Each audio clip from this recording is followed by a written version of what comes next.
SK உடைய பராசக்தி படத்தை எடுத்துக்கிட்டோம் அப்படின்னா படத்துடைய அடுத்த அப்டேட் வந்து படத்துடைய தேர்ட் சிங்கிள் தான். இந்த வாரம் எண்டுக்குள்ள ரிலீஸ் ஆகும். அப்படின்னா அடுத்த வாரம் ஸ்டார்டிங்ல ரிலீஸ் பண்ணிடுவாங்க. அண்ட் இப்ப பாத்தீங்கன்னா பராசக்தி படத்துடைய ஆடியோ லான்ச் அண்ட் ட்ரெய்லர் பத்தி ஒரு அப்டேட் ஒன்று கிடைச்சிருக்கு. அண்ட் அந்த வகையில பாத்தீங்கன்னா ஜனவரி 4 அல்லது 5ஆம் தேதி இந்த 2 தேதிகள்ல பராசக்தி படத்துடைய ஆடியோ லான்ச் நடக்க போகுது அப்படிங்கிற மாதிரி ஒரு நியூஸ் ஒன்று கிடைச்சிருக்கு. அண்ட் அதுல பாத்தீங்கன்னா பராசக்தி படத்துடைய ட்ரெய்லருமே ரிலீஸ் பண்ண போறாங்க அப்படிங்கிற மாதிரி நியூஸ் கிடைச்சிருக்குங்க. ஆக்சுவலா இந்த நியூஸ் வந்து பாத்தீங்கன்னா வலைபேச்சு சேனல்ல வரதுக்கு முன்னாடி நம்மளுக்கு கிடைச்சிருச்சு. ஆனா அன்பார்ச்சுனேட்லி இப்ப லாஸ்ட் 2 டேஸ் நம்மளால வீடியோ போட முடியல. அதுக்கான காரணம் எனக்கு கொஞ்சம் உடம்பு சரியில்லை. சோ அதனால இந்த அப்டேட்டை உங்கள்கிட்ட சொல்ல முடியாம போயிருச்சு.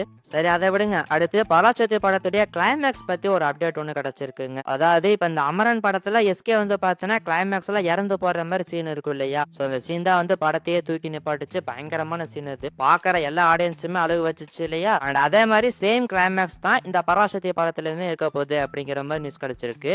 எஸ் ஆமாங்க, பயங்கரமான எமோஷன் சீனா இந்த படத்துடைய கிளைமேக்ஸ் பார்த்தீங்கன்னா இருக்க போகுது. அதாவது இந்த படத்துல எஸ்கே அண்ட் அதர்வா இவங்க 2 பேருமே காலேஜ் ஸ்டூடெண்டா தான் வர போறாங்க. அண்ட் இந்த படத்துடைய மெயின் வில்லனான ரவி மோகன் அவர் வந்து பார்த்தீங்கன்னா படத்துல போலீஸ் ஆபீசரா வர போறாரு அப்படிங்கிற மாதிரி சொல்லப்படுது. சோ அவரு தான் பார்த்தீங்கன்னா படத்துடைய கிளைமேக்ஸ்ல எஸ்கேவை சுடுற மாதிரி சீன் இருக்குங்க. துப்பாக்கியால எஸ்கே வந்து சுடுறாரு. அண்ட் அதே இடத்துல தான் படத்துடைய டைட்டில் கார்டுமே போட போறாங்க அப்படிங்கிற மாதிரி சொல்லப்படுது. சோ இந்த சீனே வந்து ஒரு மாதிரி எமோஷனலா இருக்கும் அப்படிங்கிற மாதிரி சொல்றாங்க. சோ இதை பத்தி உங்களோட ஒப்பீனியன் என்ன அப்படிங்கிறத கமெண்ட்ல சொல்லுங்க.